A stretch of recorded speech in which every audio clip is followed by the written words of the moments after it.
Olá pessoal, tudo bem? O vídeo de hoje é sobre Crystal Tokyo e o segundo Milénio Prateado.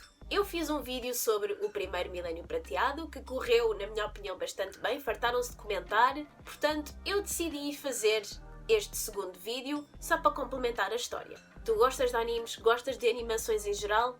Então tens que subscrever o canal. Aqui é animações e só. Portanto, clica nesse botão, vamos chegar aos 1000 subscritores. E vamos para o vídeo.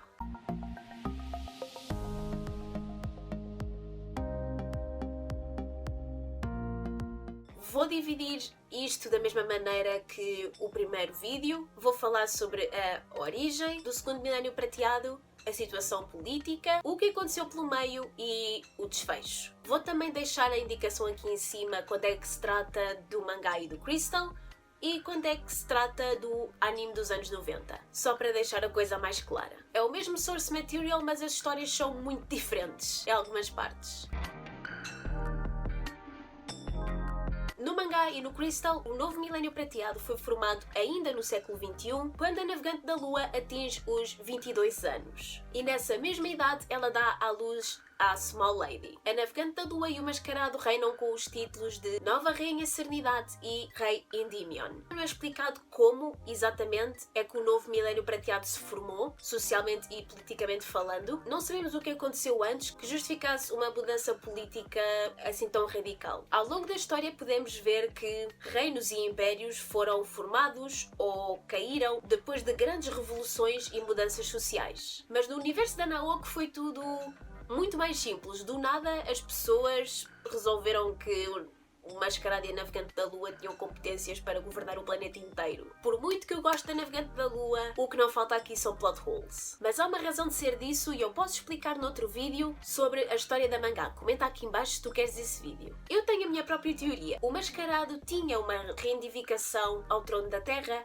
através de Elysion, a capital do Reino Dourado, que foi restaurada no fim do arco Dream. Ao subir ao trono do Reino Dourado, antes do salto temporal da mangá, ele recordou ao resto do mundo da sua existência. Para aqueles que não se lembram, o Endymion morreu na guerra que causou o fim do primeiro Milénio Prateado. Os que viveram naquele tempo reencarnaram na Terra no século XX e perderam todas as memórias do passado. Ao subir ao trono, agora em tempos modernos, e com a ajuda do Cristal Dourado, que protegia o Reino da Terra, o Mascarado devolveu as memórias às pessoas, daí ser aceito novamente como governante. O Reino da Lua já tinha sido restaurado no fim do primeiro arco da mangá, portanto, ao casarem-se, a Navegante da Lua e o Mascarado finalmente uniram os dois reinos e adotaram os seus antigos títulos. E isto é o que eu acredito que tenha acontecido. Comentem aqui em baixo o que é que vocês acham que deu origem ao segundo Milénio Prateado. Já no anime clássico, em determinado momento do século XXI, a Terra ficou completamente congelada por motivos incertos. Infelizmente eles nunca explicam o que é que causou isto.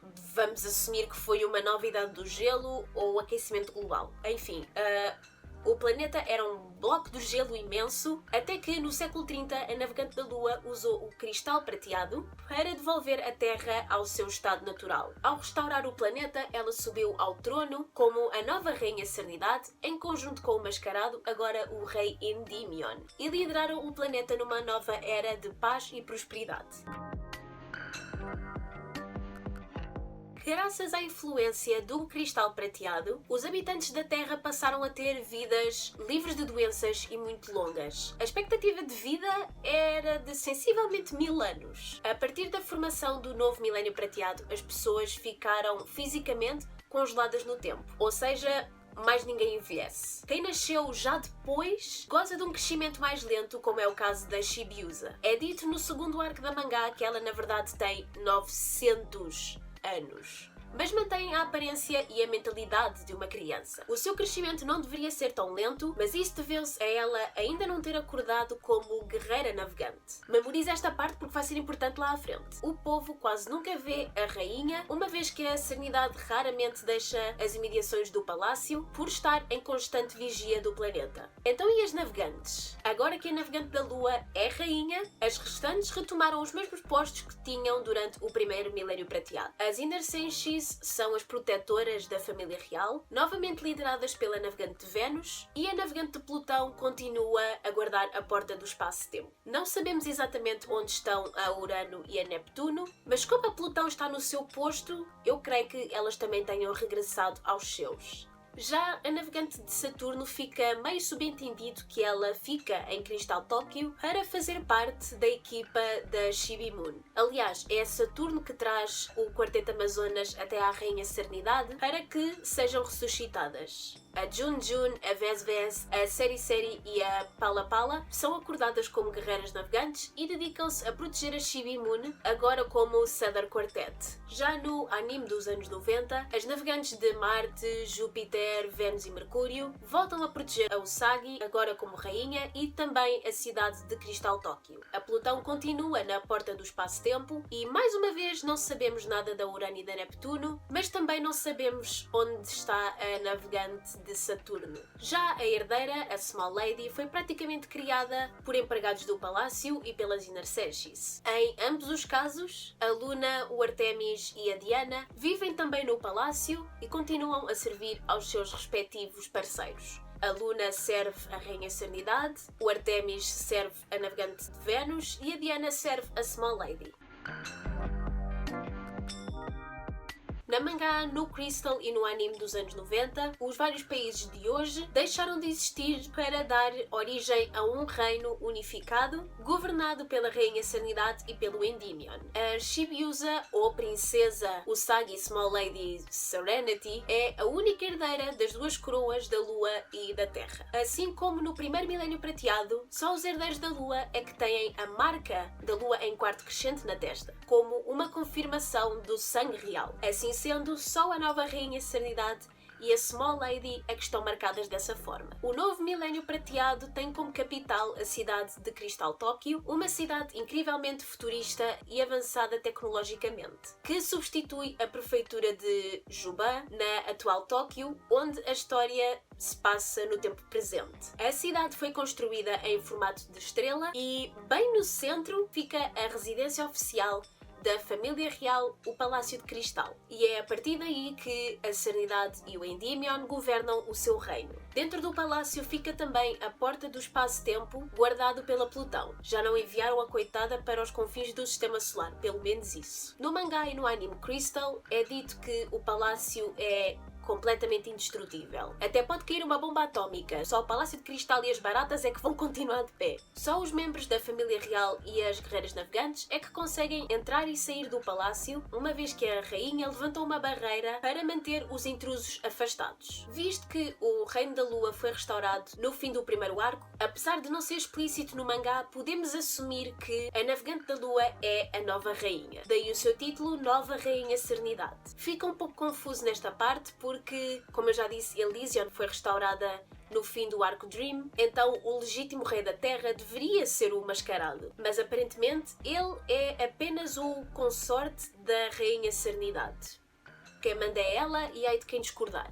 Como os outros reinos não foram restaurados, o Milénio Prateado reduziu consideravelmente e agora inclui apenas a Terra e a Lua, e não todo o Sistema Solar. A Naoki não explica se a nova Rainha Serenidade alguma vez regressou ao Reino da Lua para formalmente subir ao trono, mas tendo em conta que ninguém vive lá e ela é a única herdeira, não há grande necessidade para isso. Creio eu. Já no anime, as 5 secções que constituem Cristal Tóquio têm vários pontos. 4 no centro, 5 nos vértices, que são conhecidos como os pontos de cristal. Já no século XX, esses mesmos pontos eram produtores de uma forma de energia muito poderosa conhecida como energia cristalina, o que os tornou locais fundamentais para as fundações da futura capital utópica. Mesmo sendo 9, os episódios só nos mostraram 6.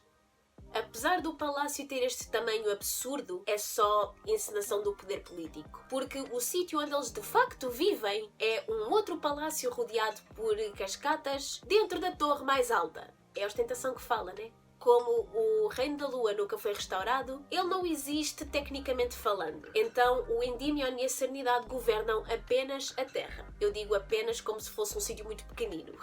Os reis eram pessoas muito ocupadas, passando a maior parte do tempo a trabalhar no palácio ou em viagens de negócios. Também pudera, né? Ter um planeta inteiro para administrar. Mas uma vez ou outra os reis gostavam de fingir que estavam doentes só para poderem tirar aquela folgazinha. Quem nunca?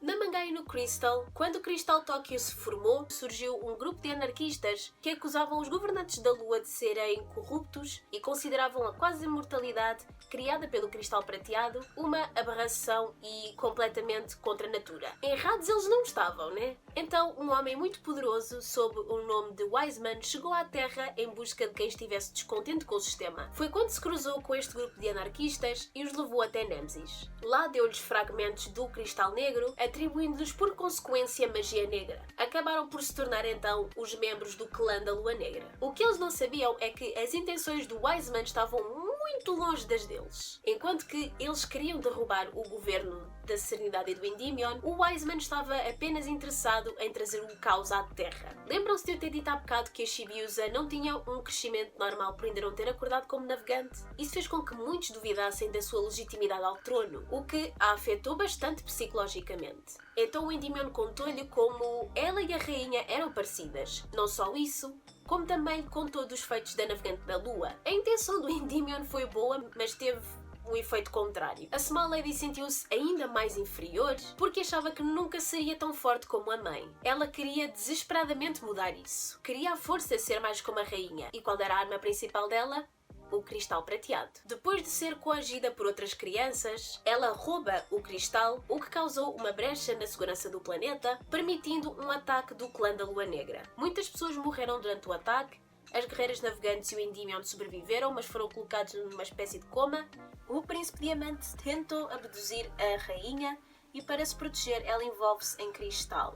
Felizmente eles foram rápidos. Se demorassem mais tempo, vinha a navegante de Saturno e fazia uma limpa geral outra vez. O Diamante tinha uma obsessão pela nova Rainha Sardidade e no anime dos anos 90 até se referia a ela como a deusa do Palácio de Cristal. Quase que montava um altar para ela. E pensando bem, não sei como é que ainda não existe uma religião baseada na Navegante da Lua. Os elementos estão todos cá. Nós temos um Messias e mártir que morreu, foi ressuscitado e realiza milagres. A sua existência por si só carrega mensagens de paz, amor, esperança e redenção, e temos apóstolos, ou seguidoras neste caso, e temos profecias e reinos prometidos. Malta, admitam, a Navegante da Lua é uma religião à espera de acontecer. Não sei como é que nunca me dei conta. Para se redimir do seu erro, a Chibiusa rouba as chaves do espaço-tempo a Plutão e vai até ao século XX pedir ajuda às guerreiras navegantes. O clã da Lua Negra vai atrás dela e causa montes de problemas na Terra, com a intenção de reescrever a história ao eliminar as navegantes e o mascarado do século XX. As navegantes e o mascarado vão ao futuro, o Wiseman manipula as memórias da Chibiusa e há toda aquela situação da Black Lady, mas eles conseguem derrotar o Wiseman e salvar o planeta. Desculpem eu estar a correr com a história, mas a situação do clã da Lua Negra é tão complexa que eu ia precisar de um outro vídeo só para explicar. Comentem aqui em baixo se vocês querem um vídeo sobre os vilões.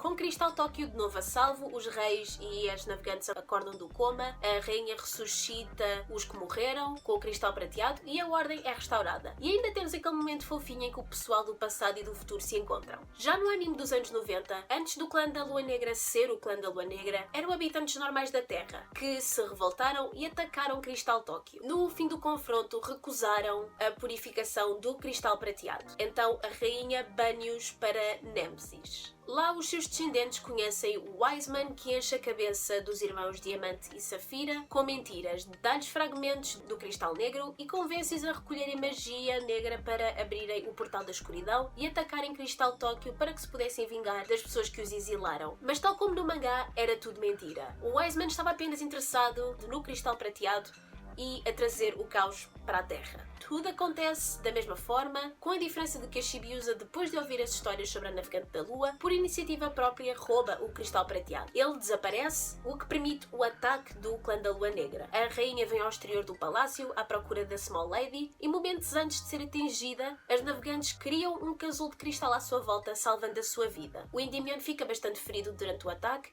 deixando o seu corpo fraco demais para circular por aí. Mas as navegantes ficam aparentemente ilesas. Elas usam as suas forças para erguer uma barreira em torno do palácio, o que impediu que o clã da Lua Negra o destruísse. Para reverter esta situação catastrófica, a navegante Plutão envia a Chibiusa para o passado, avisando-a para não regressar ao futuro sem antes encontrar uma maneira de ressuscitar a sua mãe. Mais uma vez, o clã da Lua vai atrás da Small Lady, mas agora focam-se em atacar os pontos de cristal como forma de impedir que Cristal Tóquio exista no futuro. O resto é bastante similar ao que acontece na mangá e acaba tudo em bem. Como a mangá termina com a construção do Palácio de Cristal, não sabemos exatamente o que é que acontece depois da Chibiusa voltar ao passado para ajudar a navegante da Lua. Mas com a aparição da Sailor Cosmos, no final da mangá, podemos concluir que, em algum momento no futuro, ainda mais longínquo, haja outra crise em que o Milénio Prateado tenha caído mais uma vez. A Sailor Cosmos afirma que veio de um futuro em que tudo e todos foram destruídos pelo caos, daí ela ter viajado para o passado na forma da Chibi-Chibi. Esta viagem no tempo automaticamente cria outra linha temporal, visto que a navegante da Lua derrota o caos no tempo presente. Então, de um lado temos uma Cristal Tóquio que foi salva e do lado oposto outra que foi apagada da existência e a única sobrevivente é a Sailor Cosmos, que os personagens especulam que seja a própria navegante da Lua, mas num nível superior à nova Rainha Serenidade. O que me deixa bem triste porque, se ela for mesmo a navegante da Lua, quer dizer que a pobre coitada assistiu à morte não só das navegantes e do mascarado, como à morte da própria filha. A coisa ficou pesada de repente. No anime clássico sabemos que a Chibiusa regressa ao futuro e que em algum momento ela irá herdar a coroa e tornar-se a nova rainha. Infelizmente não temos muito mais informações do que isto. Se ao menos a Naoko fizesse uma continuação. Mas sabemos perfeitamente que nunca vai acontecer. Espero que tenham gostado. Não se esqueçam de subscrever o canal. Digam-me se querem mais vídeos sobre a Navegante da Lua também, porque eu gosto muito de os fazer. Sigam-me nas redes sociais em blue.pony no Instagram e _bluepony_ no Twitter. Não se esqueçam também de deixar o like e partilhar o vídeo com todos os vossos amigos que também gostam da Navegante da Lua. Vejam também este vídeo, está muito fixe. Fiquem bem, protejam-se e até ao próximo vídeo.